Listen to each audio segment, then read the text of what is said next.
Buenos días con todos y todas. Quiero saber si se me escucha. ¿Se escucha bien? ¿Se puede ver bien el video?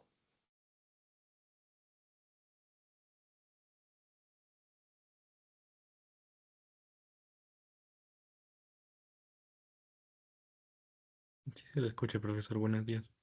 Buenos días. Ya, muchas gracias. A ver, vamos a empezar la clase de hoy. Es la semana 6 de este ciclo de verano. Sí, voy a, bueno, un momento. Vamos a, bueno, voy a traer, espérense el celular.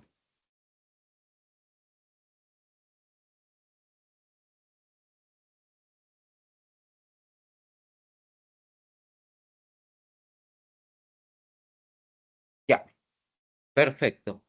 Esta semana, ¿no? Tenemos los contenidos desde el primer militarismo, ¿verdad? Desde el primer militarismo, después de la independencia, la era del guano, y también tenemos eh, la guerra con Chile, bueno, la era del guano, la guerra con España, la guerra con Chile, tenemos la reconstrucción nacional, ¿no? Y llegamos hasta el oncenio de Leguía. ¿Es así, verdad, chicos? Ese es nuestro marco de tiempo. Vamos a empezar, a ver, mientras va bajando la separata, yo acá tengo un PPT que voy a compartir de un minutito.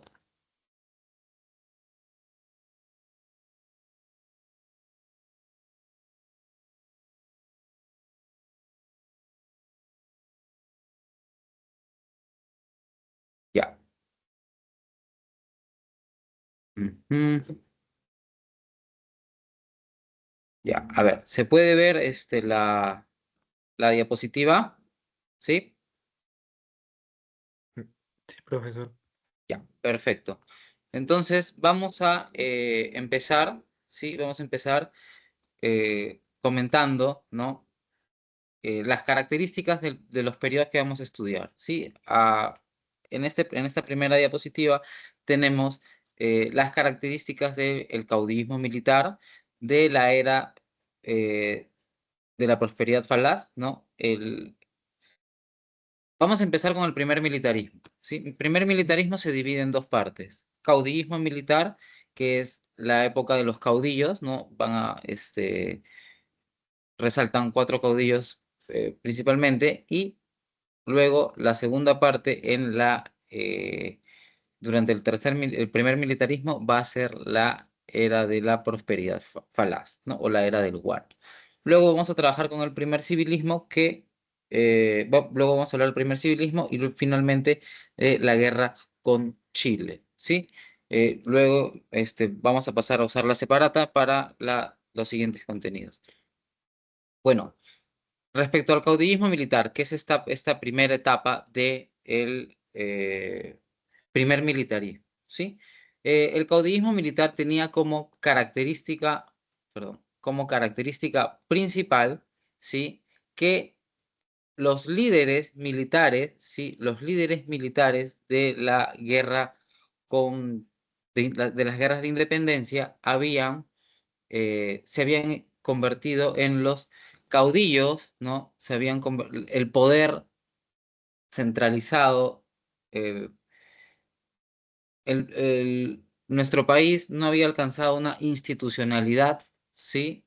Recuerden que el proceso de independencia, eh, más que todo, fue un proceso motivado, ¿no? Por las élites externas, ¿no? No, en toda Sudamérica tampoco se dio un proceso de un asentamiento exitoso de las instituciones democráticas, ¿no? La República en Sudamérica se dio como un experimento, ¿sí? Y producto de esta situación es que no había una fuerte institucionalidad, no existía una participación política de, eh, de la población, ¿no? Eh, en, en la política, en la democracia, no había, bueno, no había democracia todavía, es una idea más del siglo XX, ¿no? La democracia representativa, pero aquí eh, durante este periodo, ¿no? Durante la época del caudillismo militar, el poder osciló entre algunos de los líderes, ¿no? Líderes exitosos de, de las guerras de independencia, ¿sí? De la guerra de independencia.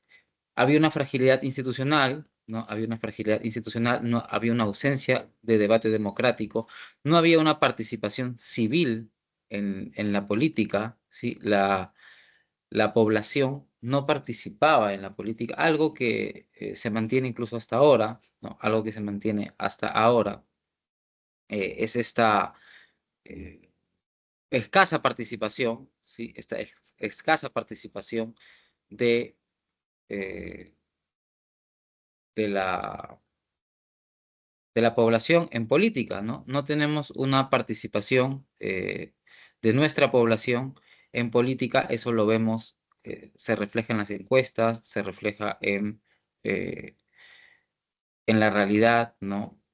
La gente no está informada actualmente sobre el proceso electoral, ¿no? Eh, en tiempos pasados la situación no era distinta, ¿sí? No era distinta, aunque aquí recién se estaban ensayando estos procesos electorales. Recordemos que eh, con la República empieza también se empiezan a aplicar los derechos electorales, los derechos a elección. Las primeras elecciones eran de tipo censatario, ¿no? Donde participaban en las elecciones los hombres que sabían leer y escribir y que pagaban impuestos, ¿no? Y eran elecciones indirectas, ¿no? Este tipo de elecciones eran elecciones indirectas, se creaba un padrón a través de estos censos, ¿sí? Se creaba un padrón a través de unos censos que se hacían, y con este padrón electoral no solamente votaban los hombres mayores de 21 años que tributaban o pagaban impuestos. Y a través de este sistema es que, bueno, el voto era indirecto hasta el gobierno, al segundo gobierno de Piérola, así que lo vamos a ver más adelante. ¿Qué otras características hay durante este caudillismo militar? Los caudillos tenían diferentes características, ¿sí? Diferentes características. Eh, si hemos visto las ideologías, ¿no? Las ideologías liberales y las ideologías conservadoras tienen características en lo político y en lo económico. Por ejemplo, los liberales abogan en lo económico, el libre comercio, el libre cambio, y en lo político por los derechos, por las libertades, por la libertad de los derechos naturales, ¿no? El derecho a la vida, el derecho a elegir y ser elegido. Mientras que los conservadores abogaban por la restauración de los órdenes de antiguo régimen, proteccionistas en lo económico, ¿no? En el Perú eh, habían caudillos que tenían características de de liberales en lo económico, pero conservadores en lo político, y conservadores en lo económico y, y liberales en lo político, y viceversa, ¿no? En el Perú, este límite este límite ideológico entre liberales y conservadores no era correspondiente muchas veces en lo político como en lo económico. Este proceso de caudillismo militar va a desembocar en un periodo de anarquía militar que va a tener hasta 5 presidentes, pero ninguno va a poder ejercer, ¿no? El poder eh, bajo su mando. No va a poder condensar ese poder que va a seguirse, va a encontrarse disperso en este Perú de las primeras décadas de la independencia.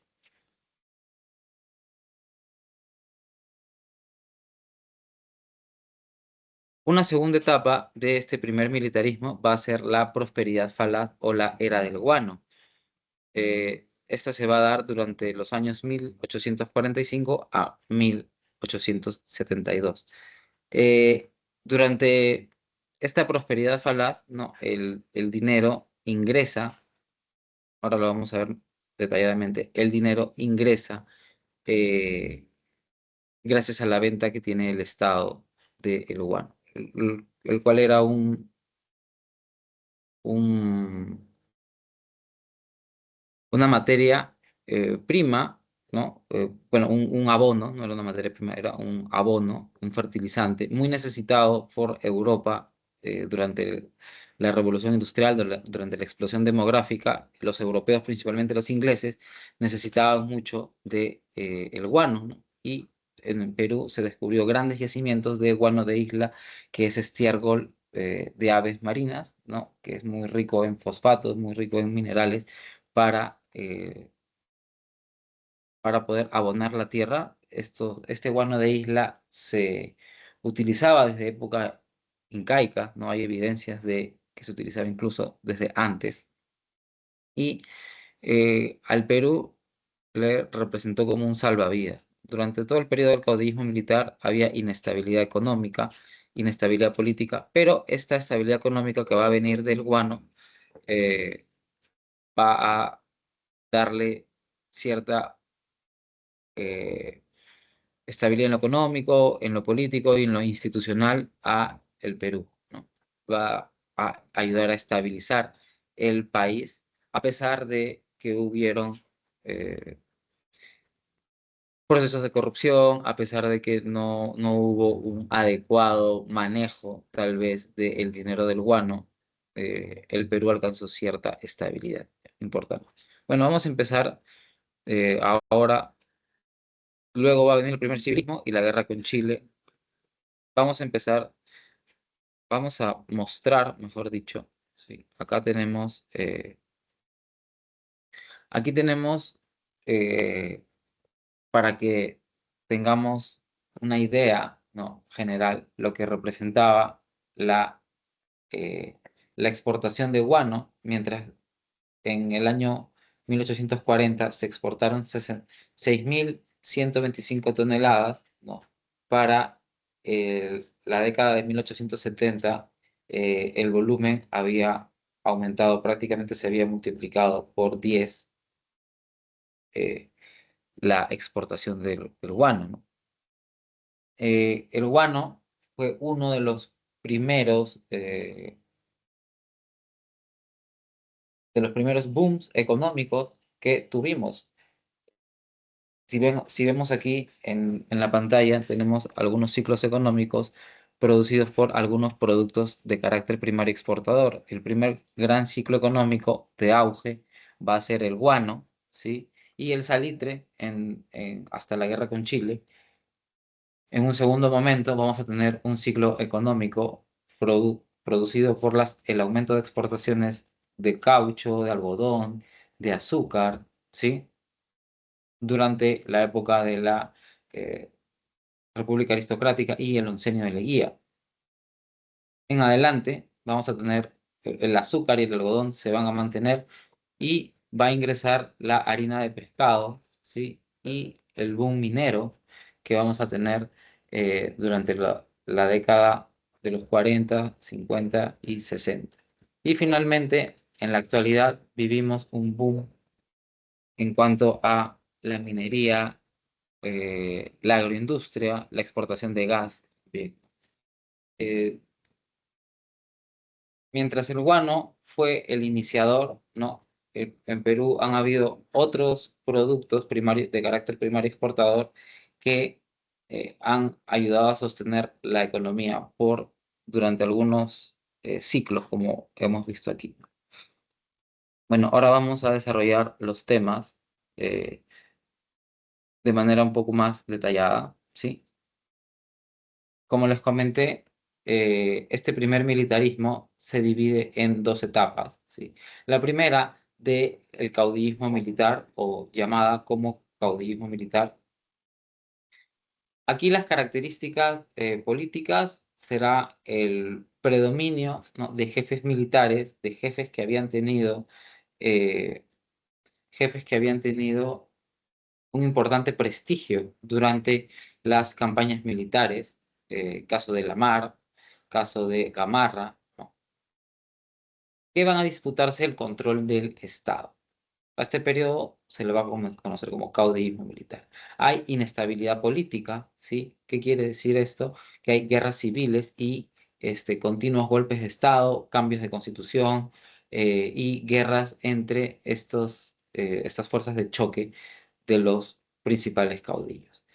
En cuanto a las características sociales, en nuestro país, la élite criolla va a debilitarse, ¿no? Esta élite criolla intelectual, esta élite criolla comerciante, que era característica de la Lima virreinal, ¿no?, va a entrar en declive, vamos a estar vamos a estar en procesos bélicos durante este tiempo, ¿no? Y durante ese tipo de coyunturas, la élite criolla no va a va a entrar en retroceso y más bien se va a apuntalar una élite de carácter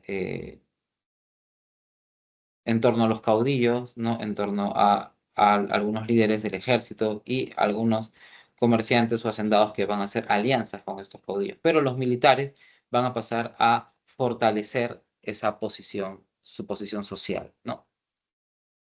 Se va a mantener la esclavitud y la explotación indígena, principalmente por necesidad, ¿no? Si bien se había propuesto la libertad de vientres, no había campesinos, no había obreros que vayan a sostener la producción en un país como el Perú. Por ello, se optó por mantener la esclavitud, se optó por volver a el tributo indígena o una serie de contribuciones, ¿sí?, durante todo este periodo del caudillismo militar, ¿no?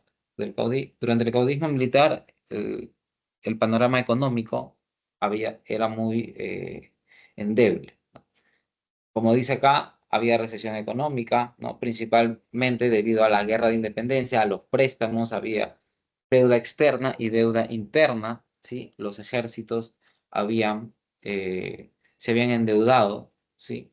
El gobierno también había endeudado con los ingleses y se vuelve a,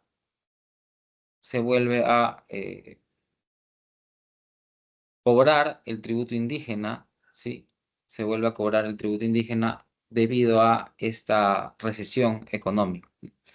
Entre los modelos económicos oscilaban entre el librecambismo y el proteccionismo según el caudillo de turno. Vamos ahora con la siguiente diapositiva. Tenemos aquí los primeros gobiernos, los primeros caudillos militares: José de la Mar, Agustín Gamarra, Luis José de Orbegoso y Felipe Salaverno. Algunos de ellos pelearon en el bando realista, otros pelearon en el bando independentista, ¿no? Por ejemplo, Lamar fue jefe de la guarnición limeña del ejército realista y recién en 1821 va a cambiarse de bando. Aunque Lamar era patriota, ¿sí?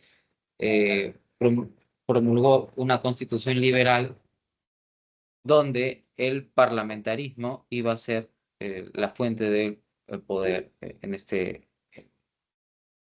en la propuesta constitucional de Lamar. Luego tenemos Gamarra. Agustín de Gamarra fue un caudillo cusqueño, ¿sí? Fue líder de la oposición conservadora, quien durante el gobierno de Lamar va a, eh, va a jugar una acción. A ver, Lamar invade la Gran Colombia y ocupa Bolivia, eh, y al pedir refuerzos a Lima, Gamarra, quien era jefe del ejército, no no manda los refuerzos solicitados por Lamar la mar pierde la batalla y Gamarra aprovecha esa derrota para hacerse con el gobierno, ¿no? Gamarra firma el Tratado de la Reagual con la Gran Colombia y Pando Noboa con Ecuador, eh, poniendo fin a los conflictos y reconociendo la independencia de Ecuador, pero Ecuador reclamaba los territorios de Tumbes, Jaén y Maynas por considerar que le pertenecían a la audiencia de Quito, ¿no? Sin embargo, durante el proceso de independencia ecuatoriano, independencia de la Gran Colombia, Perú reconoce la independencia ecuatoriana, pero, eh,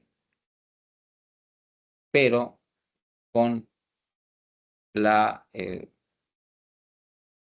pero siempre que Tumbes, Jaén y Maynas sigan perteneciendo al Perú. Tumbes, bueno, todos nos ubicamos. Jaén viene a ser lo que está en la frontera con Ecuador y Maynas también toda la parte del río Amazonas hacia arriba, en la frontera ecuatoriana.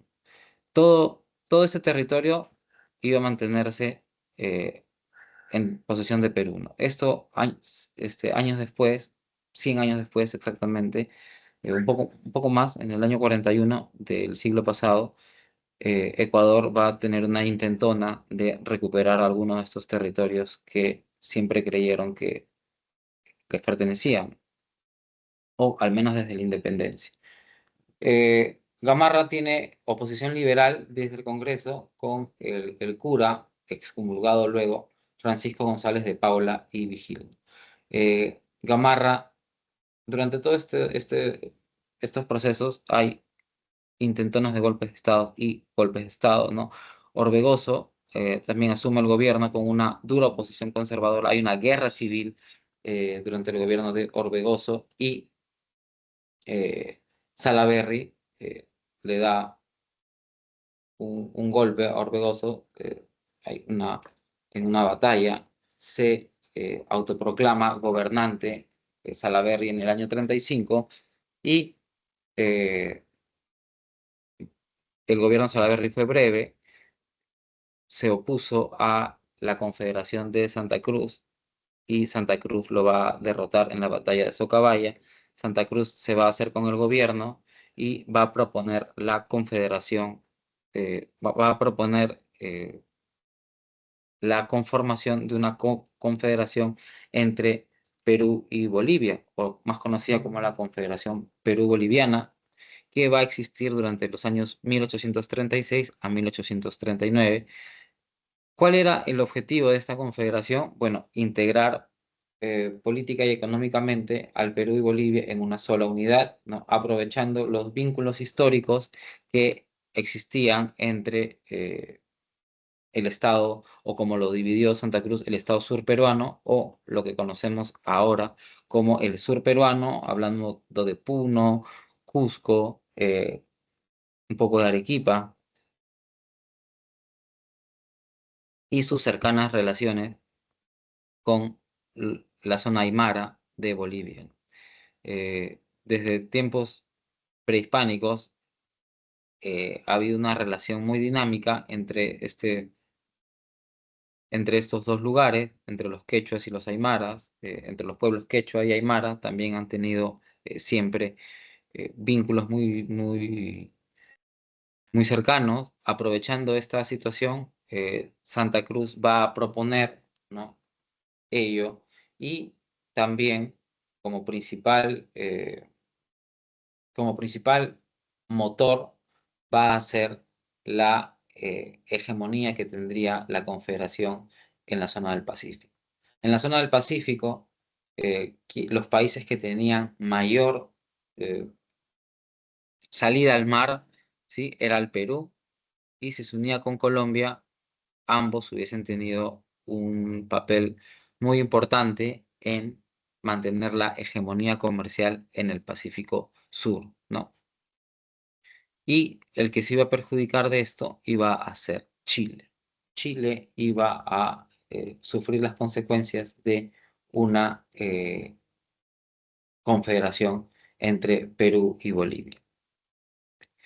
¿Quién fue el protector de esta confederación? Fue Andrés de Santa Cruz. Aquí tenemos su foto. Sí, aquí, bueno, tenemos una foto de una pintura, un retrato suyo. Andrés de Santa Cruz fue un militar, ¿no? Que, como había mencionado antes, estas características conservadoras y liberales se mezclan en estos líderes.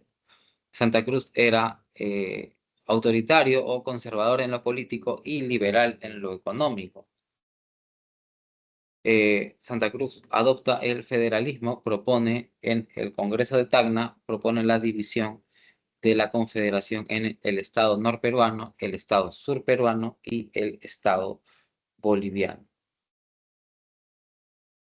¿Cuáles eran o cuáles fueron las principales medidas de Santa Cruz? ¿No? La ruptura del monopolio bilateral con Chile y la política de puertos libres, ¿sí? Es decir, Santa Cruz buscaba atraer el capital extranjero aplicando una exoneración a los aranceles. Esto iba a significar que los comerciantes se iban a sentir atraídos, invitados, ¿sí?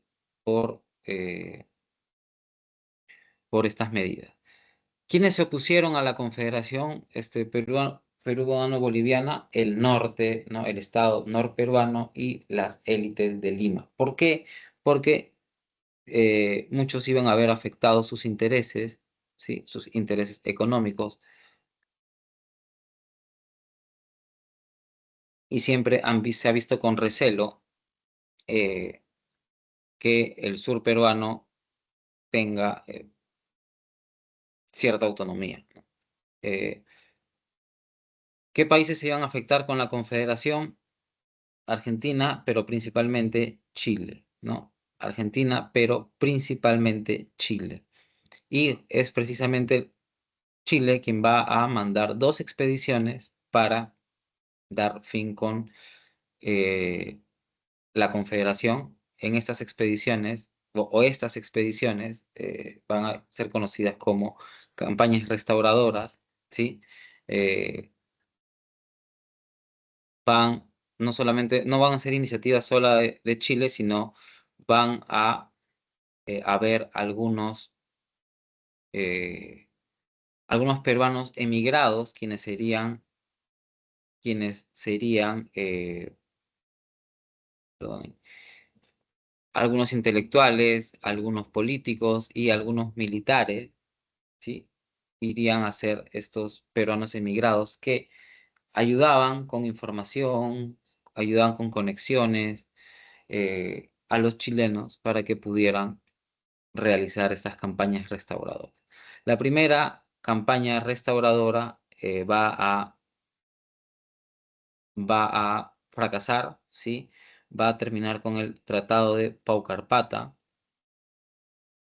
mientras que la segunda campaña, dirigida por Bulnes y secundada por Gamarra y Castilla, ambos militares peruanos que luego serían presidentes, aunque Gamarra ya había sido presidente, ¿no? Eh, Esta segunda campaña restauradora va a vencer al gobierno de Santa Cruz y en la batalla de Buin y en la batalla de Yungay, dando fin a la Confederación y al primer intento, o al único intento que ha existido en América por confederar, o el último intento, mejor dicho, por confederar más de dos o más países. Gamarra, como había apoyado a las campañas chilenas, va a asumir el gobierno, ¿sí? Va a asumir el gobierno, eh, va a promulgar una constitución conservadora en el año 1839 y va a invadir Bolivia, ¿no? En represalia a la intentona de confederación. Este Gamarra fallece, este militar fallece en la batalla de Ingavi. Gamarra decide participar, sí, decide participar en la batalla y es muerto, durante la batalla de Ingavi. Aquí tenemos una pintura que nos habla de ello, ¿sí? El segundo gobierno de Gamarra duró solamente 2 años, pero en este gobierno inicia la venta del guano a través de eh, una de sus modalidades, que era la modalidad del arriendo. ¿En qué consistía el arriendo? Que el Estado arrendaba las islas guaneras para que sean explotadas, ¿sí? Pero el Estado cobraba un monto fijo, ¿sí? Tras la muerte de Gamarra, se dio un proceso conocido como la anarquía militar, donde hubieron muchos golpes de Estado por algunos caudillos, sí, por algunos caudillos que no alcanzaron a tener, a tener mayor poder que otros, sí. Fue un tiempo de muchos golpes de Estado, fue un tiempo en el que no se logra consolidar el poder y desde el año 1843 al 45 se da el directorio de Manuel Ignacio de Vivanco, en el que se busca la modernización del Estado, pero como estamos en un periodo de eh, continuos golpes de Estado, continuas guerras civiles, es eh, enfrentado por Ramón Castilla y derrotado en la batalla de Carmen Alto. La, Castilla va a asumir el gobierno, sí, perdón, Castilla va a asumir el gobierno y va a asumir el gobierno Ramón Castilla, y con Castilla se va a dar inicio o va a coincidir el proceso conocido como la prosperidad falaz, que sería la segunda parte de este primer militarismo. El primer militarismo, que como les dije, se divide en dos partes.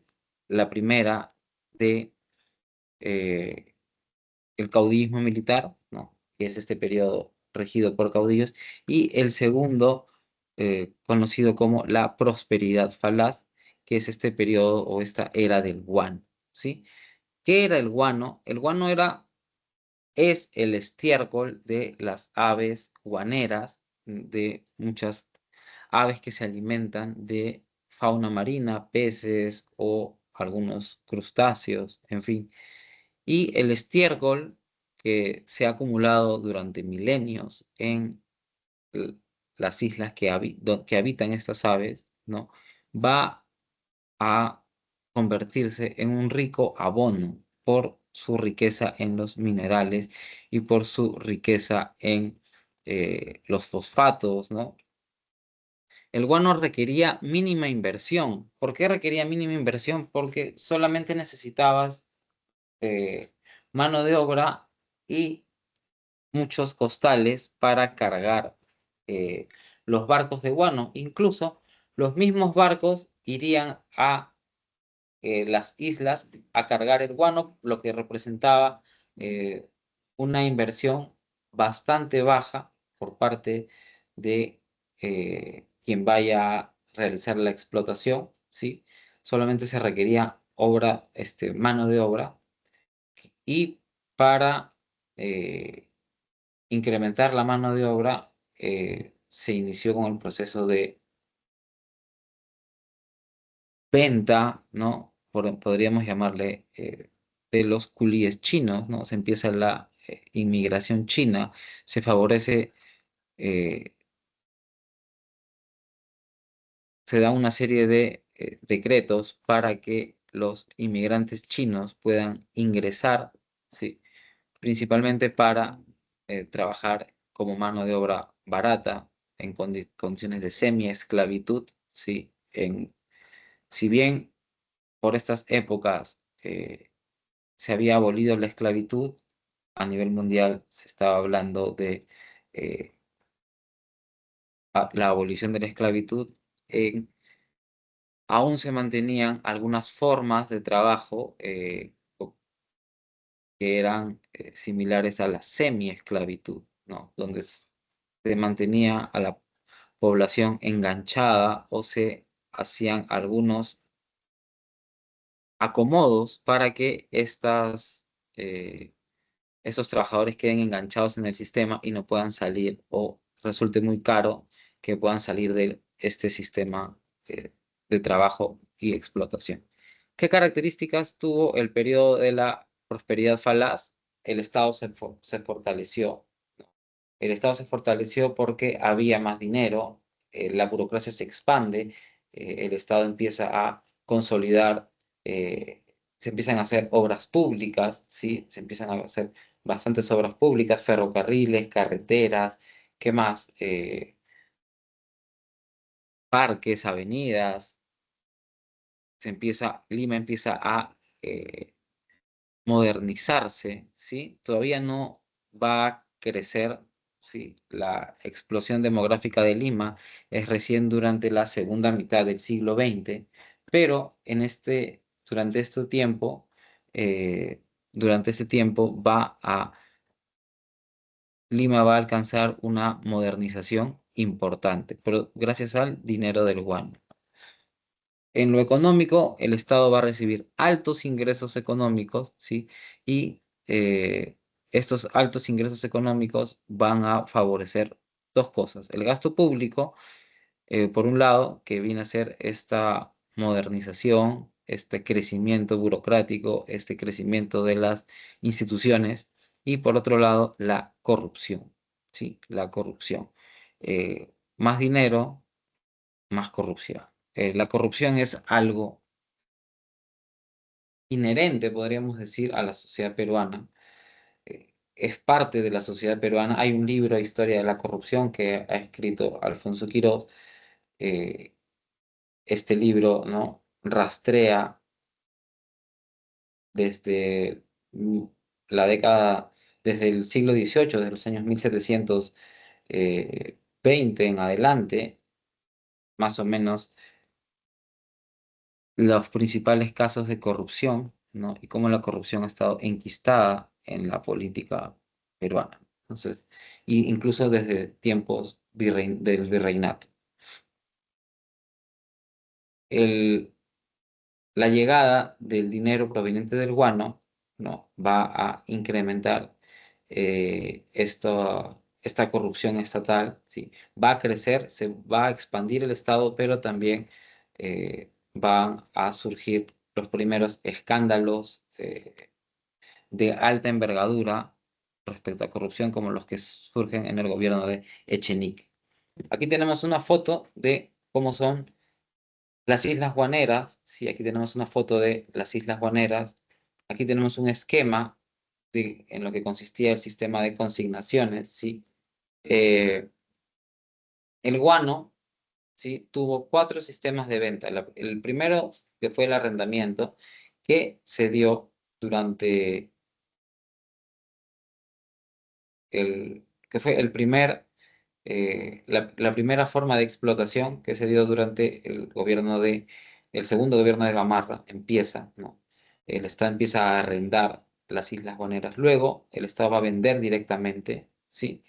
Y el sistema que va a durar más tiempo va a ser el sistema de consignación, ¿no? Donde el Estado le pagaba una comisión a los consignatarios que explotaban eh, y vendían el guano en Europa. Estos consignatarios pagaban al Estado una parte y además el Estado les pagaba una comisión. Este sistema de consignaciones va a crear una élite, una nueva élite social que va a ser que va a girar o que va a fundar un partido político, que va a ser el primer partido político del Perú, el Partido Civil, ¿no? Va a ser formado por esta élite de los consignatarios del guano. Y finalmente el monopolio que se va a dar en el contrato Dreyfus, ¿no? Durante la prosperidad falaz, el gobierno de Ramón Castilla fue el primero, ¿sí? Castilla gobernó dos veces, los dos, durante sus dos gobiernos, se dieron durante la era del guano, ¿sí? Castilla tuvo tuvo la suerte de coincidir con el boom del guano, con el boom a nivel mundial. Inglaterra principalmente fue el primer país que va a necesitar guano, ¿sí? Debido a que era el país que lideraba la revolución industrial y la industrialización a nivel mundial, ¿sí? Y Inglaterra iba a requerir guano por la revolución agrícola que también existía. La revolución agrícola es incluso anterior a la revolución feudal, a la revolución este, a la primera y a la segunda revolución industrial. ¿Por qué? Porque para atender a toda esta mano de obra creciente, ¿sí?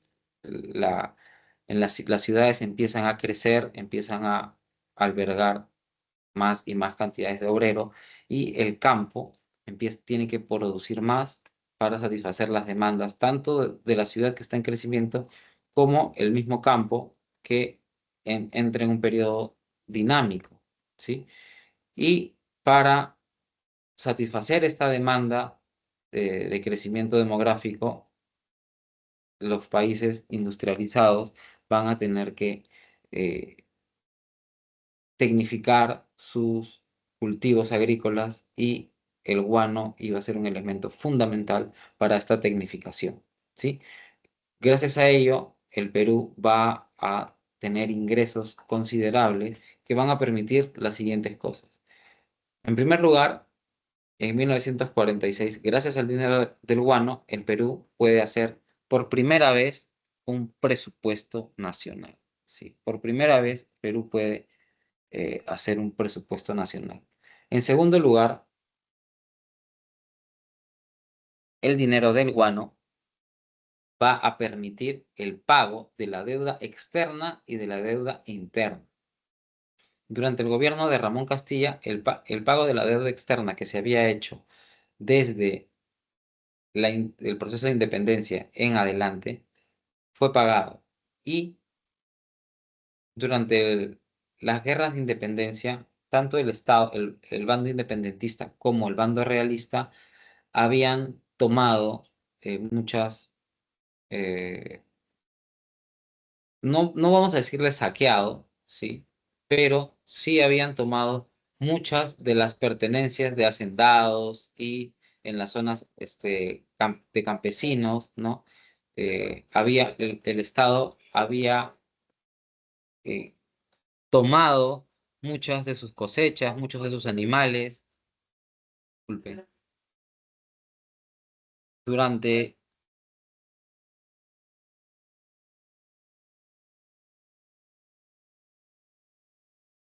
a ver un momento mientras pasa la bulla.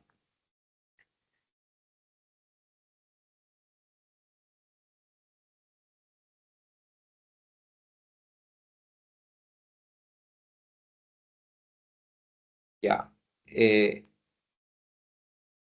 el Estado, con el dinero del guano, pudo pagar eh, la deuda externa y la deuda interna. La deuda interna se forma también durante el proceso de independencia. Eh, muchos, eh,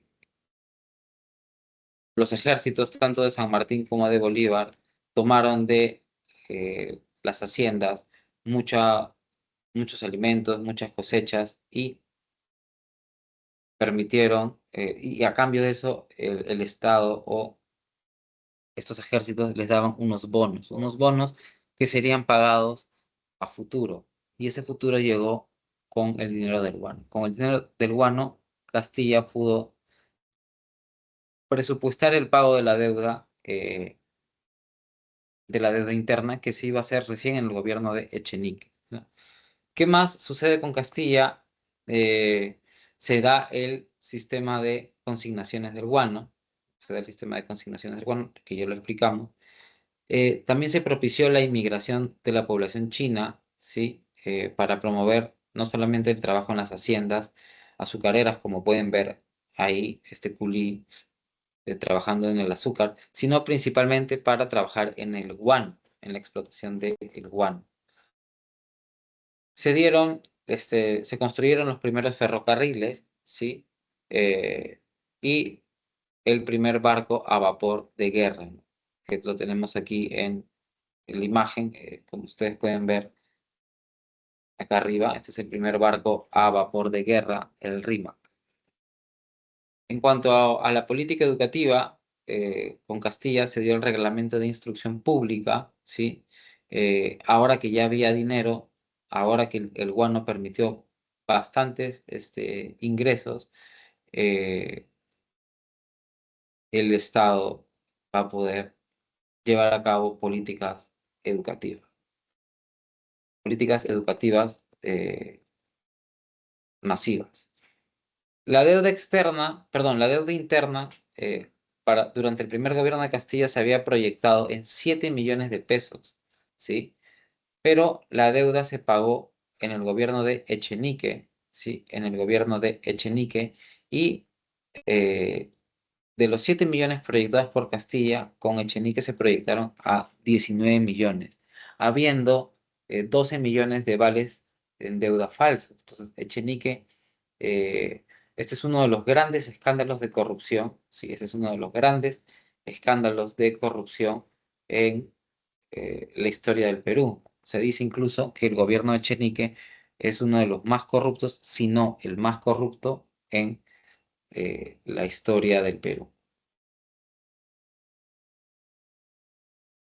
Bueno, acaba el gobierno de Castilla y empieza el primer gobierno de José Rufino Echenique, ¿sí?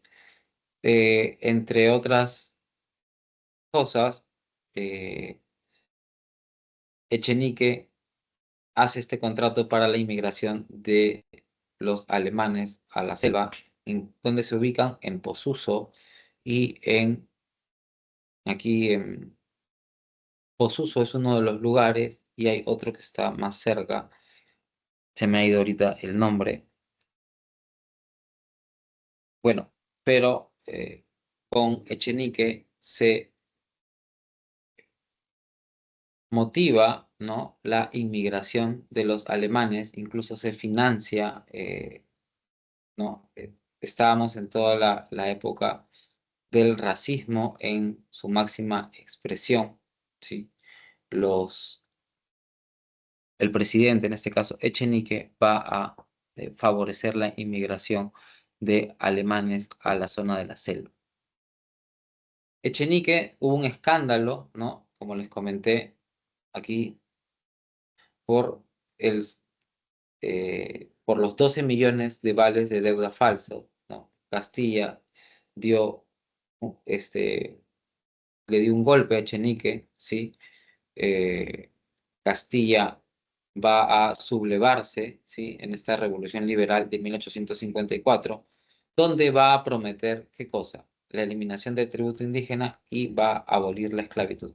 Cosas que finalmente hace en su gobierno, una vez que toma el poder. Castilla elimina el tributo indígena, ¿no?, y declara la abolición de la esclavitud. Pero Castilla, para abolir la esclavitud, paga el costo del esclavo a los dueños del esclavo, ¿sí?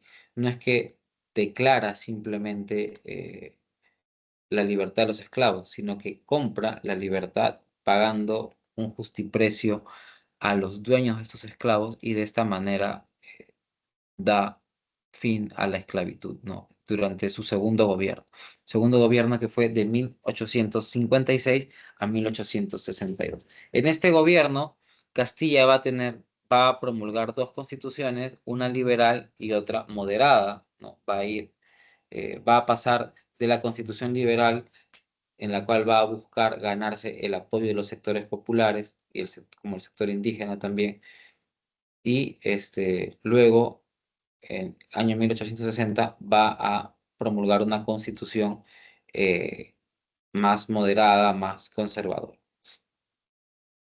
Con Castilla también, durante su gobierno, su segundo gobierno, se embellece la ciudad, ¿no? Hay alumbrado a gas, ¿no? Hay agua potable, ¿sí? Eh, Cosas que solo tenían las grandes ciudades como París y Nueva York, con Castilla se pudo tener en Lima. Acá tenemos algunas caricaturas, ¿no? Esta caricatura muestra a Echenique y su ministro Juan Torrico succionando la hacienda pública. Podemos ver acá la hacienda pública, que es una vaca flaca, y ahí tiene el escudo del Perú. Después, después de Castilla, del segundo gobierno de Castilla, gobierna Miguel de San Román, aunque tiene un gobierno breve por él muere, era un militar que padecía de algunas enfermedades y no dura mucho en el gobierno. Eh, en su lugar entra Juan Antonio de Pezet y en este interín del gobierno de Pezet se da la guerra contra España. ¿Sí? La guerra contra España tiene tiene varias causas, ¿sí? Recordemos que estamos en la revolución industrial, las potencias europeas quieren expandirse, quieren conseguir colonias para abrir mercados y en esta intentona, España, que no es un país industrial, pero ha sido un país metrópoli, quiere reconquistar su quiere reconquistar su posición de potencia y manda una expedición, ¿sí? Manda una expedición militar a Sudamérica, ¿sí? Manda una expedición militar a Sudamérica. Según ellos era una expedición científica, pero esta expedición científica tenía 13 barcos, eh, de los cuales eran de guerra, ¿no? Entonces, una expedición científica con 13 barcos de guerra no era un pretexto, ¿no? Era un pretexto. ¿Qué más? España está interesada en la riqueza que genera el guano, ¿sí? El Perú va a eh, alcanzar un nivel de crecimiento económico envidiable gracias única y exclusivamente a los ingresos del guano. Y debido a esos ingresos, puede, el Perú puede modernizarse militarmente, ¿sí? El Perú, justo antes de la guerra contra España, había venido comprando una serie de barcos, de cañones para protegerse, para proteger el Callao, ¿no? Incluso tenemos aquí el barco de guerra, el Rímac, ¿no? Perú con Castilla había empezado a comprar barcos de guerra, había empezado a comprar cañones, ¿no? Ante un posible ataque español. Entonces Perú se encontraba militarmente bien, ¿sí? Militarmente con una capacidad militar considerable, ¿sí? Y por eso puede resistir y vence a España en la guerra. Ahora vamos a hablar de ello, ¿sí? Los españoles mandan esta misión para presionar, ¿sí? Para presionar al gobierno peruano en este interín. El presidente Pezet, ¿no? Firma el tratado Vivanco Pareja, ¿no? Se firma durante el gobierno del presidente Pezet, se firma el tratado Vivanco Pareja, que era un tratado que cedía ante las demandas españolas, ¿no?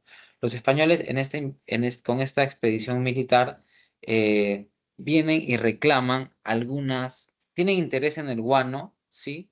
Pero también reclaman algunas deudas que, según ellos, el Perú mantenía desde la capitulación de Ayacucho, ¿sí? Eh, España también se niega a ratificar la independencia y España hace algunas demandas, ¿no? España hace algunas demandas hacia, a ver, voy a leerles, a ver, déjenme que lo encuentre. España hace algunas demandas a el Perú, ¿sí? Y el Perú cede a las demandas españolas justamente a través de la firma del tratado Vivanco Pareja, ¿no? A ver. denme un momento. Vamos a ver, acá lo tengo. Vamos a leerles algunas de las demandas que los españoles van a pedir y por las cuales se va a firmar el tratado Vivanco-Parejano, para que se pueda entender, ¿no? A todo esto había habido un incidente en la hacienda de Talambo, ¿sí? En 1863, ¿no? Este también, bueno, esto también fue lo que motivó, fue el pretexto, ¿no? Que motivó la, la expedición de España. En Talambo muere un español, en la hacienda de Talambo muere un español, producto de alguna discusión entre peruanos y españoles. Después de la guerra de independencia, muchos españoles se habían quedado en el Perú como ingenieros, como personal técnico calificado, ¿no? Y estos españoles trabajaban en las haciendas, ¿no? Habrá habido algún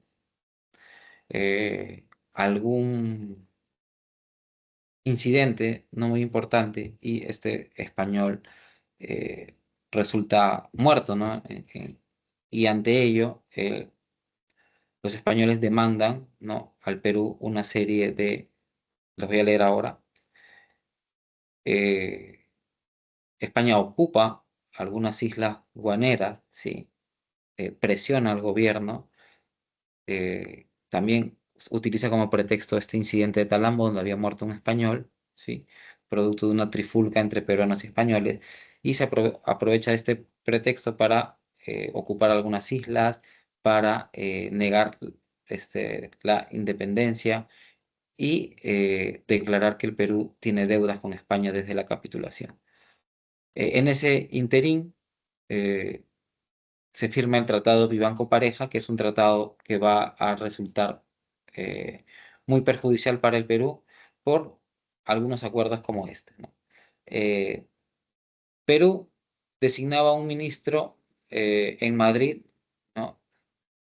Lo que no implicaba su reconocimiento como país independiente. O sea, eh, en el Tratado Vivanco-Pareja no se respeta la independencia del Perú. Perú aceptaba la llegada de un comisario especial para la investigación del incidente de Talambo. Ese era otro acuerdo que no respetaba la soberanía del país, Perú como país independiente. ¿Por qué? Porque si hay un problema eh, en tu país, se resuelve en tu país con la justicia de tu país. Y traer funcionarios o misiones desde España para resolver un incidente menor significaba, significaba que no había, no se respetaba, ¿no? la autonomía del Perú como país. ¿Qué más? Se acordaba firmar un tratado de paz, amistad, comercio y navegación conforme a los términos del gobierno español. En el tratado Vivanco-Pareja se proponen mantener relaciones comerciales, pero favorables a España. Eh, Perú reconocía también en este tratado deudas a súbditos españoles a causa de la guerra de independencia. Eh, y Perú debía pagar 3 millones de pesos como indemnización por los gastos causados por el envío de esta misión española a el Perú. Todo esto va a generar, eh, todo esto va a generar malestar en la población, va a haber una sublevación, ¿sí? Va a haber una sublevación que va a dirigir Mariano Ignacio Prado, ¿sí? Va a haber una sublevación que va a dirigir Mariano Ignacio Prado y eh, y Prado se va a hacer con el gobierno desde el año 1865 hasta el año 1868. En el gobierno de Prado, se da una cuádruple alianza entre Perú, Bolivia y Chile eh, para combatir a los españoles. Recordemos que Perú se había venido rearmando gracias al dinero del guano, ¿sí? Gracias al dinero del guano, Perú se había venido rearmando. Finalmente, Perú vence en la guerra, ¿sí? Perú vence en la guerra en el combate 2 de mayo, pero antes de eso, la Marina española había bombardeado Valparaíso, había destruido a la flota chilena en Valparaíso. Los chilenos eran nuestros aliados, recuerden, Ecuador, Perú, Bolivia y Chile forman una cuádruple alianza para enfrentarse a los españoles, ¿no? Para enfrentarse a los españoles y los chilenos pierden eh, gran parte de su marina debido al bombardeo de Valparaíso por la flota española y los españoles buscan hacer lo mismo en el Callao, buscan sitiar el Callao y cañonearlo, bombardearlo, pero no cuentan con que Perú tiene baterías terrestres, cañones de artillería capaces de alcanzar a las naves españolas y el Perú hundió varias naves españolas gracias a los potentes cañones que se compraron a partir del dinero del guano, ¿no? Y con Ramón Castilla. Y también teníamos algunos barcos de guerra que podían hacer el pare a el ejército español. Finalmente, en 2 de mayo, Perú vence, ¿sí? Eh, derrota a España, ¿sí? España había anclado su barco de guerra, el Numancia, el barco más importante, y los peruanos lo dejan fuera de combate con, eh, con estos cañones, ¿sí? Lo dejan fuera de combate y eh, destruyen otros barcos y Perú se hace con la victoria. España no le queda más que ratificar la independencia del Perú, ¿no? Y gracias a esta guerra, sí, gracias a esta guerra, se va a consolidar la independencia, España va a aceptar la independencia del Perú, pero se va a dar una crisis económica y un endeudamiento. Toda guerra va a generar crisis económica, ¿sí? Toda guerra va a generar crisis económica y eh, en en esta crisis, ¿sí? Perú va a recurrir al endeudamiento para salir de ella. Van a darse una serie de sublevaciones, ¿sí? Las de sublevaciones conservadoras, como las de Díaz Canseco y las de José Balta. Y finalmente el presidente Prado va a renunciar, ¿no? A pesar de haber sido uno de los artífices de la victoria contra España, eh, la crisis económica y va a, eh, va a pesar más, ¿sí? Va a renunciar y va a hacerse con el poder el presidente José Balta. Con José Balta, Perú hace una jugada para el pago de la deuda externa. Perú le da el monopolio a la Casa Dreyfus de explotación del guano, ¿sí? Por 5 años y a cambio de ello la Casa Dreyfus se ofrecía a pagar la deuda externa, ¿sí? Perú ganó con este tratado. ¿Por qué? Porque años siguientes el precio del guano va a caer estrepitosamente debido a el descubrimiento de fertilizantes artificiales producidos como la urea, producidos en Europa. El precio del guano va a caer, pero el Perú va a hacer un trato con la Casa Dreyfus en el cual va a lograr pagar su deuda externa. Sin embargo, siempre que entra dinero en el Perú, ¿no? Va a haber problemas de corrupción.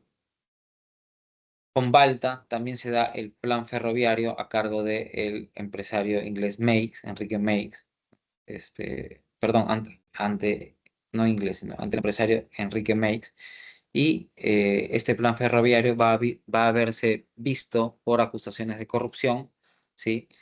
El gobierno de Balta también es un gobierno acusado por corrupción, se da y en el interín del gobierno de Balta hay una crisis política, ¿sí? Se crea el Partido Civil va a ganar las elecciones y el Partido Civil va a ser el primer partido político en gobernar en el Perú. Todos anteriormente habían sido militares o habían sido gobiernos puestos por golpes de Estado, gobiernos por militares. Con el Partido Civil, sí, perdone, se va a iniciar, ahora vamos a poner otra diapositiva, se va a iniciar el gobierno civilista en el Perú. Estas son algunas de las cláusulas del contrato Dreyfus, ¿sí? El contrato Dreyfus, donde la Casa Dreyfus se comprometía a adquirir el guano, ¿no? Eh, Pagaría el gobierno, ¿no? La deuda externa, ¿sí? Pueden tomarle captura si les interesa. Vamos ahora con otra diapositiva. A ver, un momento.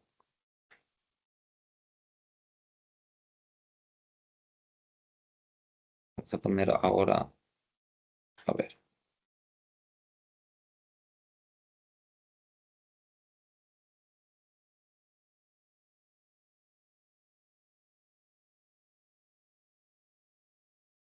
Un segundito. Mm,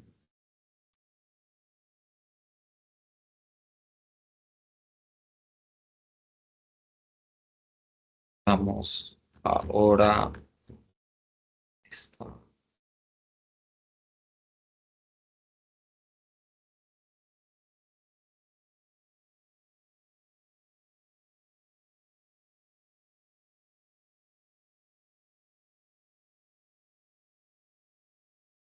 A ver.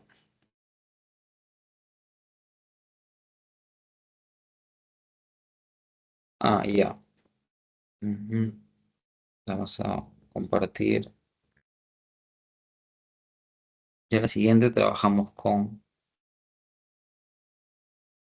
la separata. A ver, es la diapositiva que corresponde al primer civilismo, ¿no? Eh, Durante el primer civilismo son dos los presidentes que van a gobernar. Ambos pertenecen al Partido Civil. El Partido Civil es el partido de los consignatarios del guano, ¿sí? El diario El Comercio pertenece al Partido Civil, por ejemplo. Estos dos presidentes son Manuel Pardo y Lavalle y Mariano Ignacio Prado. Eh, Pardo, durante el gobierno de Pardo, también se va a dar el caso el, de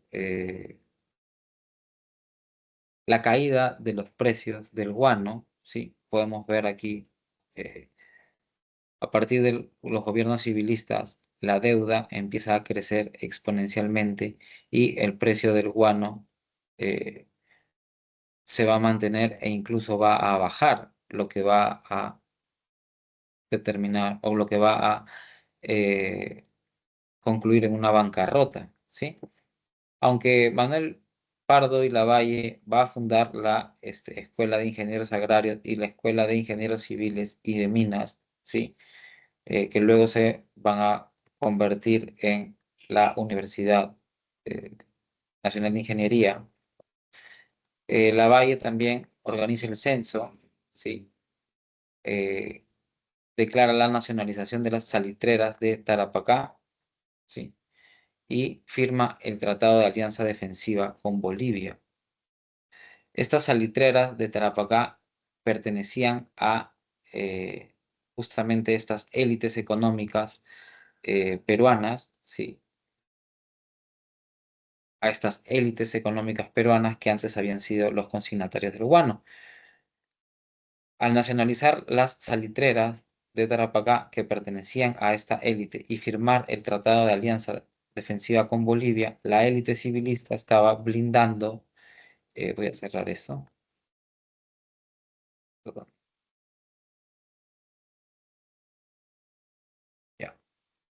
La élite civilista estaba blindando sus inversiones en el salitre en Tarapacá. Firman el Tratado de Alianza Defensiva con Bolivia, ¿sí? Para, si es que hay alguna ofensiva chilena, Perú participaría en la defensa de Bolivia, que eventualmente es lo que va a suceder. Después del gobierno de Pardo y Lavalle va a gobernar Mariano Ignacio Prado. Aquí con Prado va a haber un estancamiento económico, ¿sí? Se va a dar una bancarrota, se va a dar una bancarrota y durante el gobierno de Prado va a iniciar la guerra con Chile. A ver, vamos a poner ahora esa.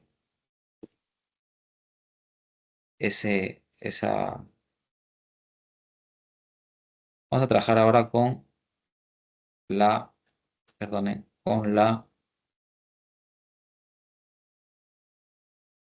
ya, vamos a trabajar ahora con la separata. Vamos a trabajar ahora con la separata. Es esta.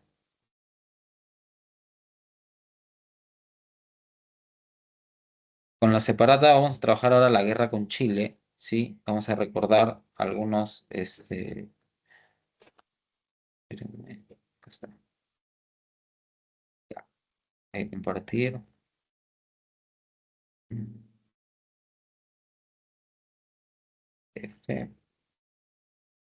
esto. Ya,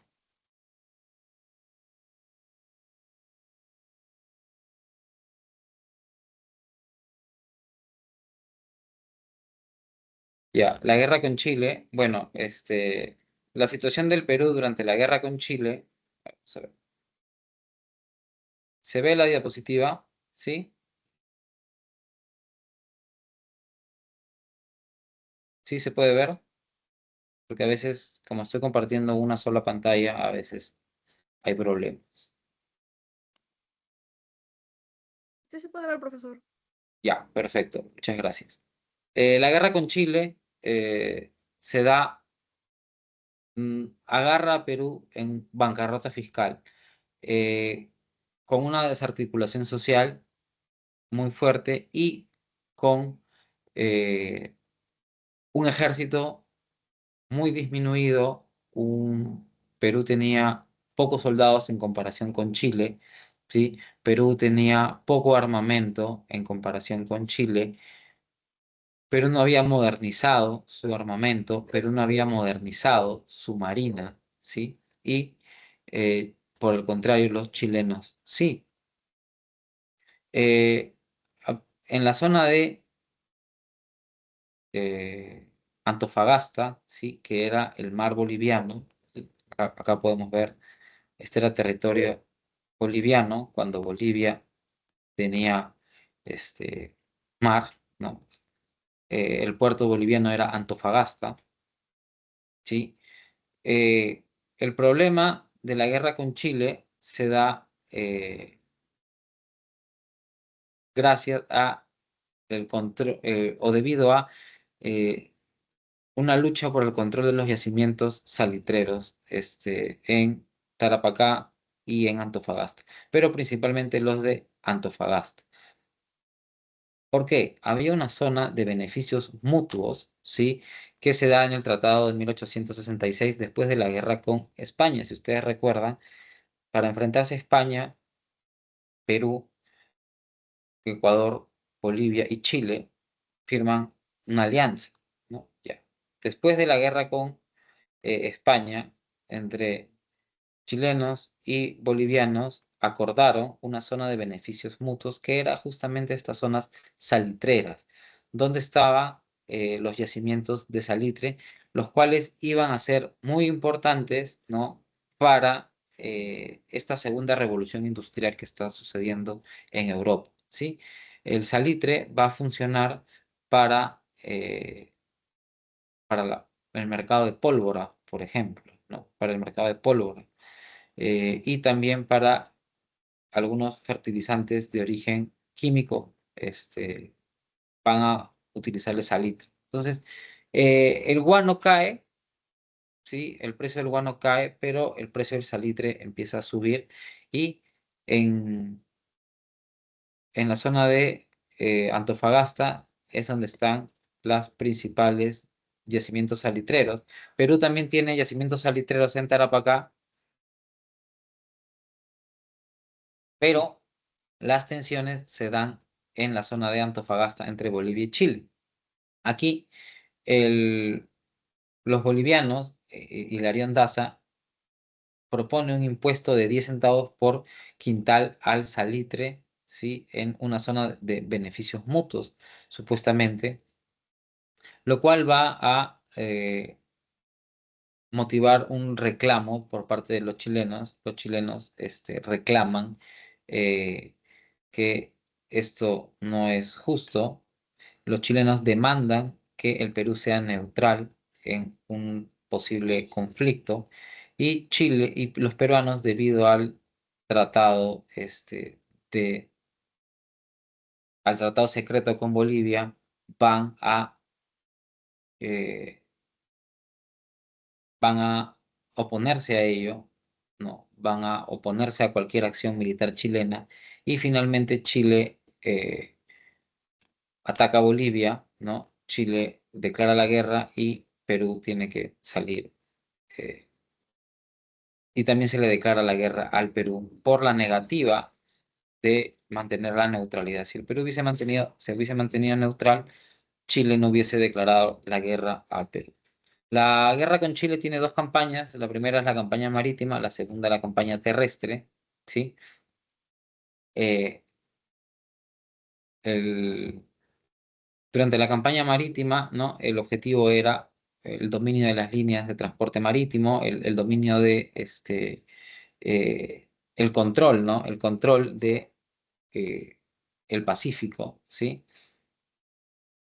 Los chilenos tenían una superioridad en barcos de guerra, ¿no? Tenían eh, barcos como los acorazados Blanco Encalada y el Cochrane. Sí, vamos a presentar, a ver, este,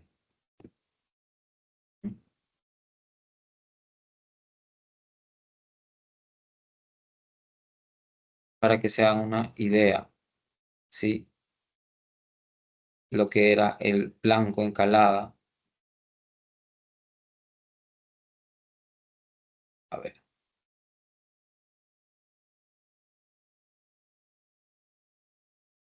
Ujú. Voy a pasar a compartir.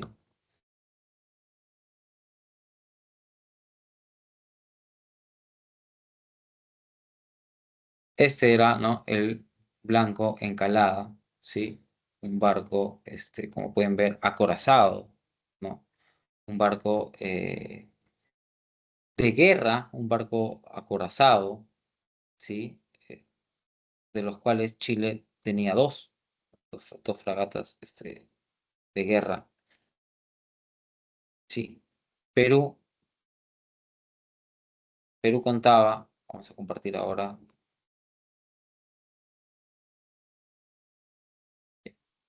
Perú contaba Perú contaba con la Independencia, con la fragata Independencia, que se pierde en el combate de Iquique, en el primer combate.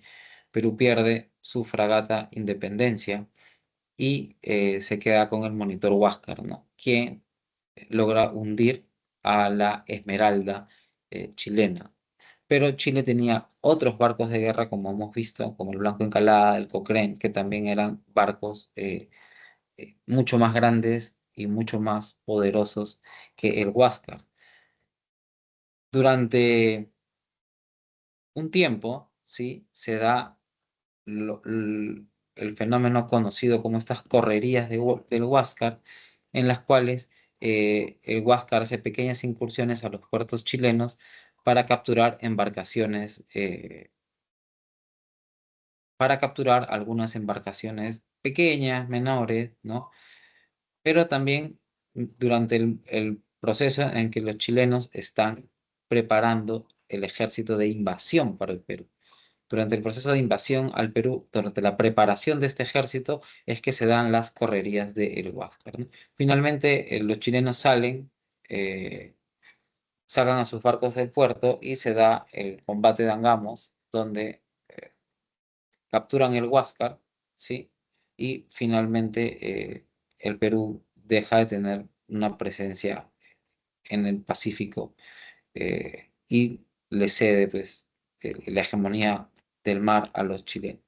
La campaña terrestre, ¿no? Empieza en Tarapacá, donde Perú pierde el control de las zonas salitreras, ¿sí? En este momento, Pierola le da un golpe a Mariano Ignacio Prado, ¿sí? Pierola le da el golpe a Mariano Ignacio Prado. Las derrotas siguen, hay derrotas en Tacna y Arica, ¿no? En Los Ángeles, el Alto de la Alianza. Los chilenos ocupan Tacna, ¿sí? Y aunque hay una resistencia encarnizada por Bolognesi, finalmente eh, Arica va a terminar cayendo también ante los chilenos. Luego de esto, los chilenos preparan una expedición hacia Lima, ¿sí? Fracasan las negociaciones de paz en Arica y los chilenos van a invadir Lima. Se van a dar los chilenos van a entrar, ¿no? A Lima por San Juan de Miraflores. Van a incendiar y saquear Chorrillos, ¿no? Van a incendiar y saquear Chorrillos. eh, y los peruanos van a plantar defensas en San Juan de Miraflores y Miraflores, ¿no? Ahí tenemos las líneas, los parques, por ejemplo, en Benavides y en la avenida Angamos hay dos parques reducto, ¿no? Ahí se plantaron líneas defensivas. También en San Juan de Miraflores actualmente creo que hay, bueno, no hay todavía investigaciones arqueológicas de la guerra con Chile en San Juan de Miraflores, creo, pero sí en la zona de Tacna. En la zona de Tacna sí se han dado algunas investigaciones arqueológicas a nivel del campo de batalla. Bueno, en la campaña de Lima, los chilenos ocupan Lima, ¿sí? Hay un periodo de ocupación chilena en Lima, ¿no? Que se extiende por algunos años. Se da el gobierno de la Magdalena a cargo de Francisco García Calderón, quien se negó a ceder los territorios del sur a Chile, ¿no? Hay una campaña de resistencia también en la zona de la sierra, donde Andrés Avelino Cáceres va a resistir a los chilenos con las montoneras indígenas, ¿no? Cáceres, los indígenas van a pelear por Cáceres, no van a pelear por el Perú, van a pelear por Cáceres y Cáceres va a mantener en jaque a los chilenos, eh, o al menos no va a permitir no los va a mantener en jaque, sino que no va a permitir que los chilenos avancen en la sierra, ¿no? Ellos vencen en Pucará, Marcavalle y Concepción y finalmente son derrotados en Huamachuco. Las tropas de Cáceres serán derrotadas en Huamachuco. Y finalmente está la campaña del norte, ¿no? Del norte, donde los chilenos van a encontrar, bueno, en el norte, en la zona de Trujillo, no van a encontrar casi ninguna resistencia, más bien las élites trujillanas ofrecen a muchos soldados chilenos algunos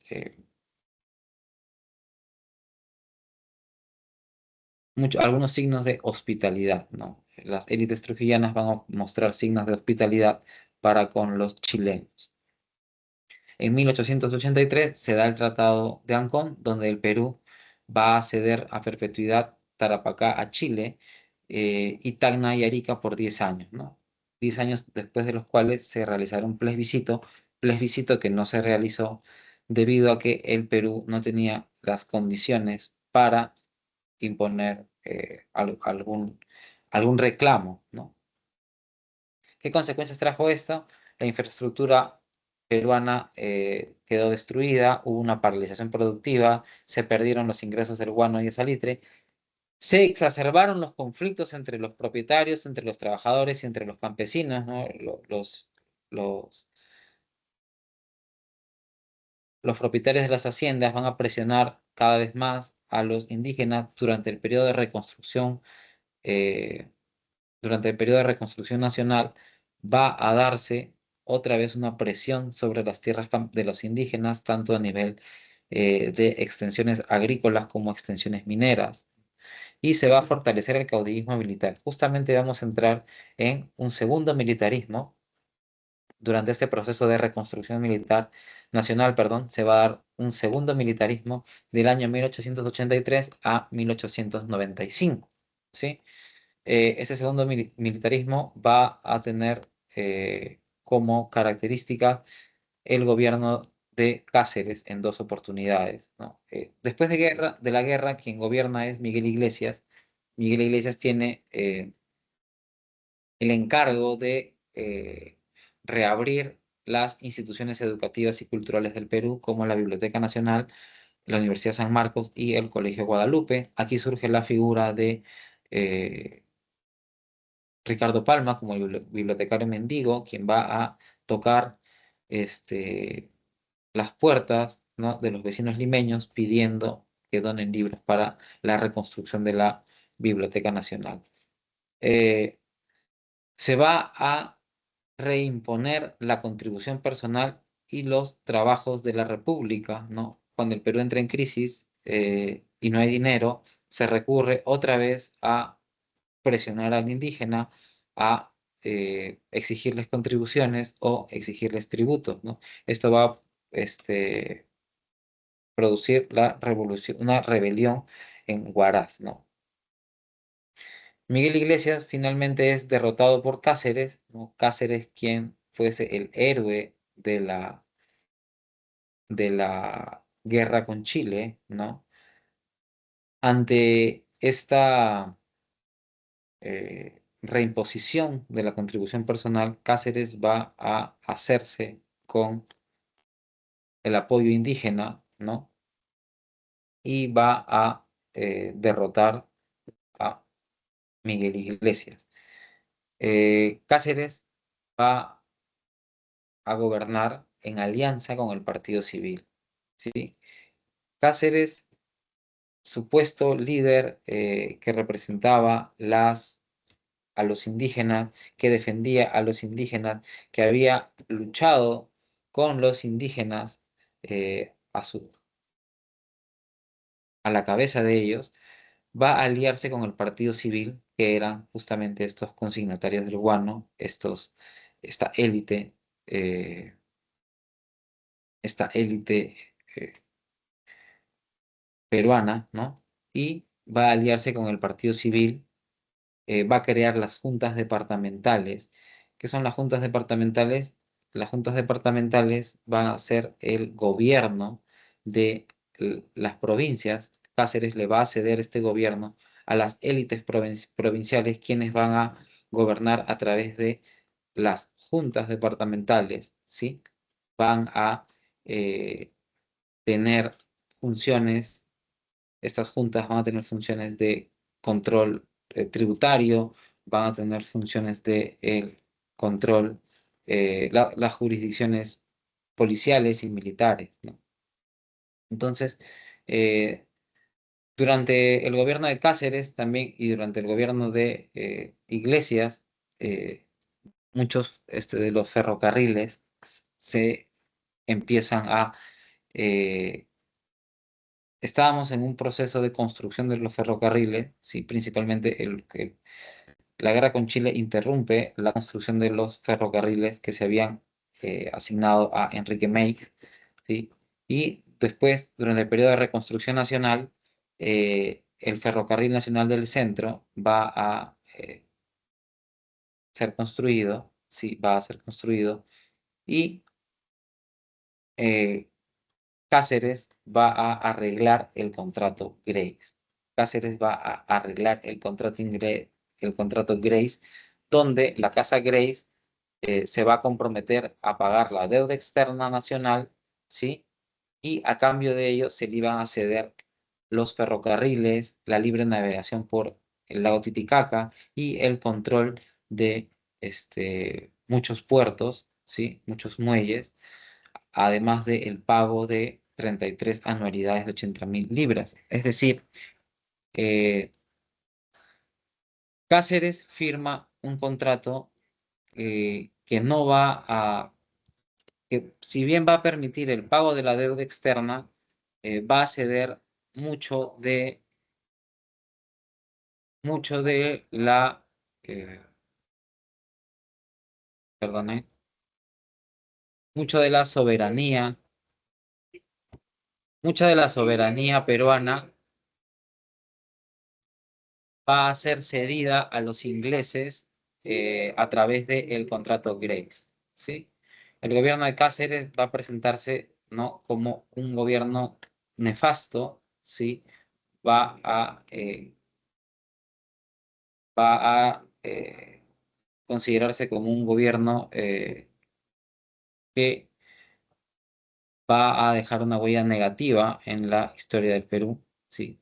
El siguiente presidente, Remigio Morales Bermúdez, también, eh, también va a ser otro militar, amigo de Cáceres, va a morir en 1894, ¿sí?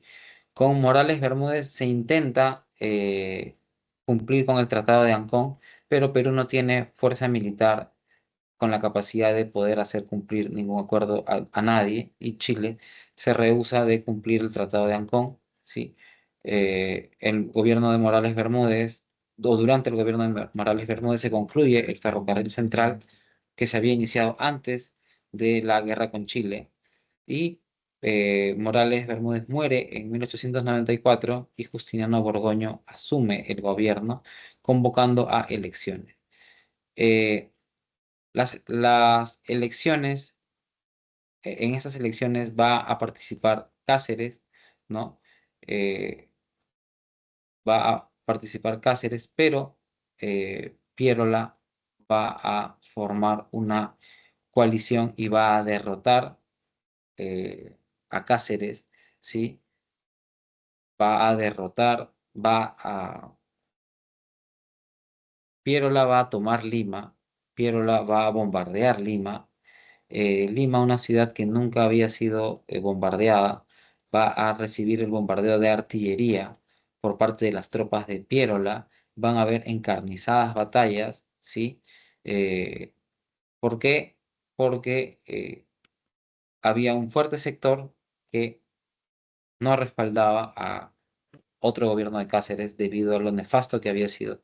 El primero, todos apoyaban a Pierola. Pierola eh, va a ser líder del Partido Demócrata, y Pierola va a hacerse con el gobierno luego de derrotar a través de estas acciones militares en Lima a Cáceres.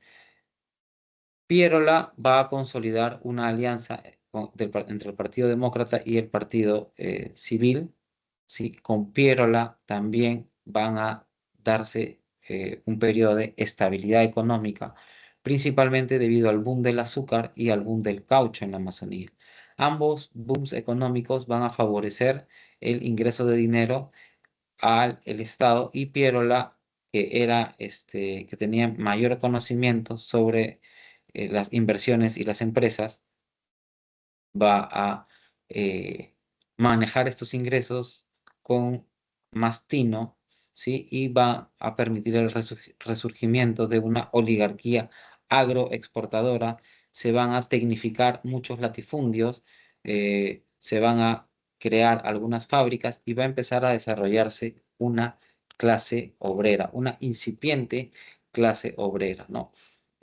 Entre las medidas políticas de Pierola va a estar la reforma electoral con voto directo, ¿sí? Antes las elecciones censatarias, las anteriores elecciones no eran con voto directo, uno elegía a los diputados y los diputados en el Congreso elegían al presidente, ¿sí?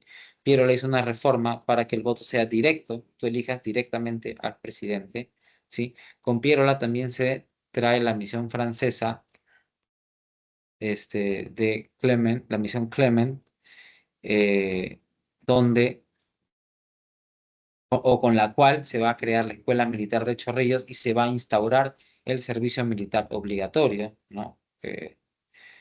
Con una mejor eh, ejecución del presupuestal se puede lograr mejores manejos para el país, ¿no? En cuanto a lo económico, ¿no? Va a crear la Sociedad Anónima de Recaudación de Impuestos, el Ministerio del Fomento, que va a impulsar el desarrollo económico, ¿no? El Ministerio del Fomento va a impulsar el desarrollo económico, van a crearse los asuntos de minas, de industrias, de beneficencia, de higiene, ¿no? Y con Pierola también se va a declarar la abolición de la contribución personal, aunque con Pierola se va a iniciar el boom del caucho y con ello eh, la desnaturalización de la humanidad producto de la esclavitud de estos pueblos originarios de la selva, quienes fueron prácticamente capturados para ser obligados a trabajar en la industria cauchera. Con esta estabilidad democrática alcanzada por el gobierno de Pierola, eh, el Perú va a entrar en un periodo conocido como la República Aristocrática, ¿sí? Todos los periodos que hemos visto, tanto el primer militarismo, que se divide en el caudillismo y la prosperidad falaz, el gobierno civilista y este segundo militarismo y también esta República Aristocrática que vamos a ver ahora, son divididos así siguiendo la periodificación de Jorge Basadre. Jorge Basadre, el historiador de la República, va a ser quien va a eh, periodizar de esta manera esta parte de la historia del Perú. Y para los exámenes de San Marcos, estas son las periodificaciones importantes, ¿sí? Es mejor que se ciñan a la periodificación que aparece en la separata, porque esta es la periodificación de Basadre. Luego se da el gobierno de la República Aristocrática, que dura 2 décadas, ¿sí? Aquí tenemos, bueno, ¿qué es el gobierno, la República Aristocrática? Es el predominio oligárquico, ¿no? Y de los sectores civiles, obviamente sectores, sectores que representan las élites económicas, ¿sí? Eh, y que van a gobernar y van a dominar las instituciones del Estado, ¿sí? También se le conoce como segundo civilismo a esta república aristocrática. ¿Quiénes son los oligarcas? Son estas familias dirigentes que monopolizan el control del Estado y que tienen como base de su riqueza la propiedad de la tierra. No son grandes terratenientes, pero también habían inversiones diversificadas en bancos, minas, fábricas, hoteles, restaurantes, en fin. Estos oligarcas o esta república aristocrática va a tener como característica la hegemonía del partido civil. Va a haber una dependencia económica del capital extranjero inglés hasta la Primera Guerra Mundial, ¿sí? Después de la Primera Guerra Mundial vamos a pasar a tener una dependencia del capital norteamericano, ¿sí? Norteamericano. Predomina la oligarquía y el gamonalismo, ¿sí? Durante gobierno, durante la República Aristocrática, aunque hay algunos tintes de populismo como durante Odría y Billinghurst, ¿no? En términos generales hay una exclusión política de la clase media, el proletariado y los indígenas, pero como les dije, también van a haber algunos visos de inclusión de estas masas por algunos gobiernos considerados como populistas, como el caso de Odría y el caso de Billinghurst, ¿no? Durante la República Aristocrática hay algunos sistemas de explotaciones laborales, eh, el enganche, ¿no? Las correrías y el llanaconaje. El enganche se hacía con los culíes, ¿no? En las correrías con los eh, pueblos amazónicos prácticamente consistía en cazar a indígenas para hacerlos trabajar en condiciones de esclavitud, y el yanaconaje, que se daba en las haciendas de la sierra y también en algunas haciendas azucareras, ¿no? Donde obligabas a muchos indígenas a trabajar para ti durante largos periodos del año, ¿no? Entre los presidentes civilistas o oligarcas tenemos a Eduardo López de Romaña, ¿sí? Eduardo López de Romaña, con quienes se da el código de minería favorable a la Cerro de Pasco Mining Corporation, en el cual las minas, ¿no? Todo lo que está debajo de la tierra va a pertenecer al Estado. Esta idea de que bajo la tierra todo le pertenece al Estado va a ir en detrimento de los intereses y de las tierras de los pueblos originarios. Los pueblos originarios cada vez van a ir viendo afectados sus terrenos por este código de minería que va a favorecer la instauración de grandes mineras como la Cerro de Pasco Mining Corporation. Esto va a agudizar eh, los conflictos entre entre las mineras y las comunidades, ¿no? También tenemos el pequeño gobierno de Candamo, ¿sí? Eh, Manuel Candamo muere y Pardo, José Pardo Ibarreda, que era un ilustrado, que era un aristócrata, pero podríamos llamarle un, un ilustrado. Con José Pardo se da una reforma educativa importante, ¿sí? Con José Pardo, a pesar de ser un aristócrata, eh, propone una reforma educativa importante donde la educación primaria iba a estar a cargo del Estado. Se crea la Escuela Nacional de Artes y Oficios, que luego va a ser también el Politécnico José Pardo, ¿no? Que ahora queda en Grau, un poco antes del Hospital Almenara, sí, por Andahuaylas más o menos. Y se reglamenta el acceso femenino a las universidades en 1906. ¿Sí? José Pardo legisla a favor de la clase obrera. Su ministro Matías Manzanilla va a desarrollar muchas políticas en favor de las clases obreras. Este es un gobierno de aristócrata, pero que va a tener una orientación social. Luego se da el gobierno de Leguía, quien entra apoyado por el Partido Civil, pero durante este gobierno va a iniciar una ruptura, ¿sí? Se va a dar una ruptura entre Leguía y el Partido Civil. Leguía va a buscar el apoyo de sectores populares, ¿sí? Y medios. Leguía va a crear la Asociación Pro Indígena en su primer gobierno. En el primer gobierno, Leguía va a crear la Asociación Pro Indígena, ¿sí? Que va a dirigir Pedro Zulem, ¿no? Pedro Zulem.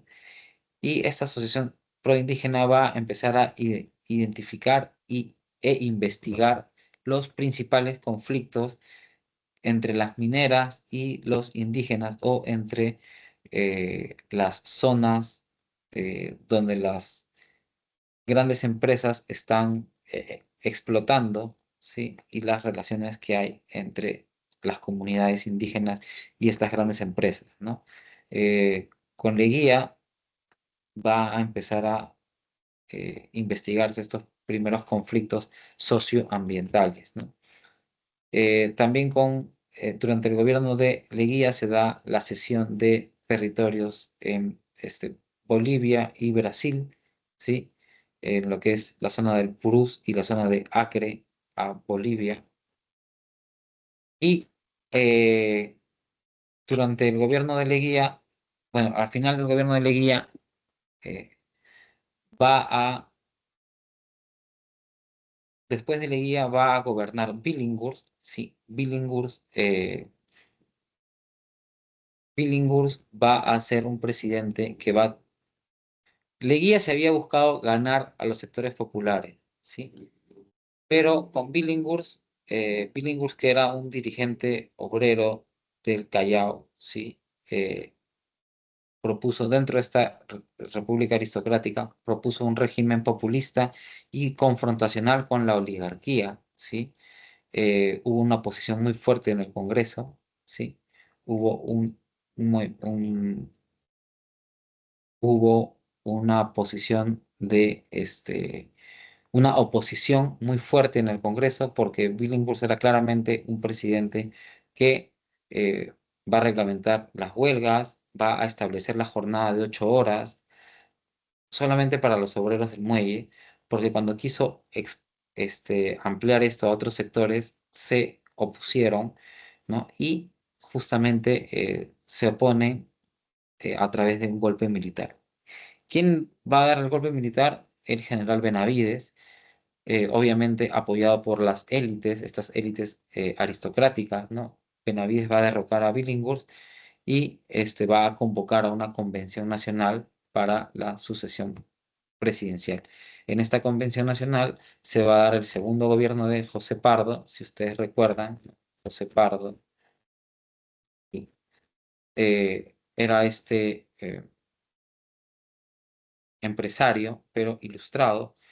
El gobierno de José Pardo va a coincidir con el desarrollo de la Primera Guerra Mundial, lo que va a favorecer la estabilización económica, lo que va a favorecer a la oligarquía, porque van a tener las exportaciones van a crecer, ¿sí? Eh, Se da el establecimiento de la jornada laboral de 8 horas a nivel nacional, se da la reglamentación del trabajo de las mujeres y menores de edad. Y bueno, finalmente Pardo es derrocado por Leguía, ¿sí? Eh, Dando inicio al oncenio de Leguía.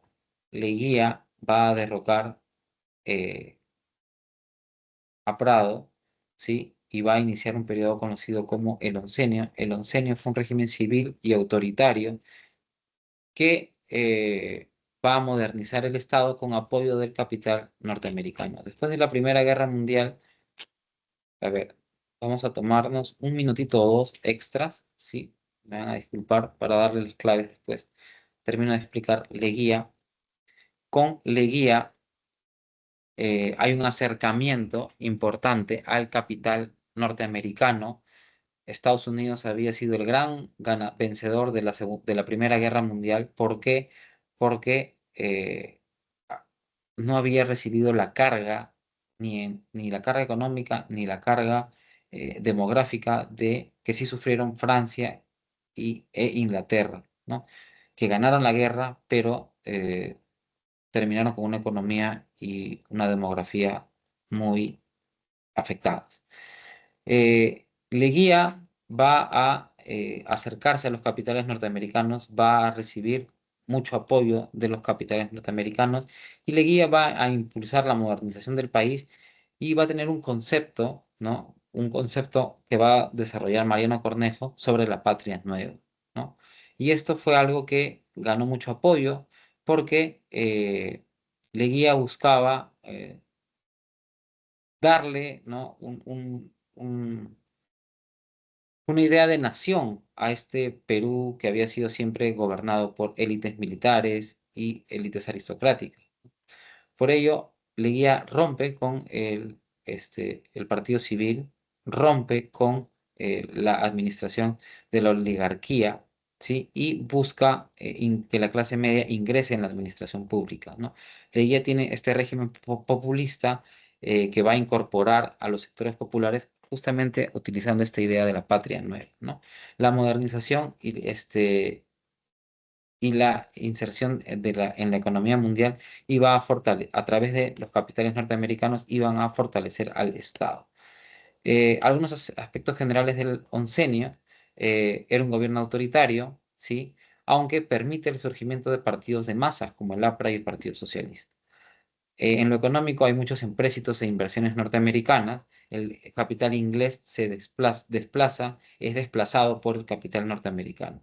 En cuanto a las cuestiones sociales, hay una ley de conscripción vial donde todos los peruanos iban a tener que participar en la construcción de pistas, aunque esta ley tenía una pequeña trampa en la cual algunos podían pagar para exonerarse de ese trabajo, ¿no? Pero esta ley va a permitir la modernización urbana y la modernización vial. Se van a legalizar algunas comunidades indígenas y en cuanto a las cuestiones internacionales, se van a firmar el Tratado Salomón Lozano con Colombia y el Tratado Figueroa Larraín con Chile, donde con Colombia Perú va a ceder territorio y con Chile va a recuperar Tacna y ceder Arica, ¿sí? Durante el gobierno de Leguía, durante el oncenio, se funda el Partido Socialista Peruano y el Partido Aprista, aunque el APRA se funda en México, ¿no? Ambos tienen una corriente socialista. Bueno, chicos, vamos a dejarlo ahí. Vamos a compartir las claves por eh, el chat. Ahora se las voy a poner y vamos a dejar ahí la clase. A ver, vamos a poner las claves. Van a ser E, E, a ver, claves, E, E,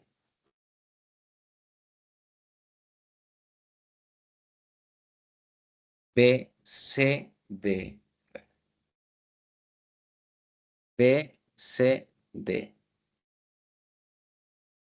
Ya chicos, esas son las claves y nos vemos la próxima semana para la siguiente clase. Que tengan un lindo día. Hasta luego. Hasta luego, profe.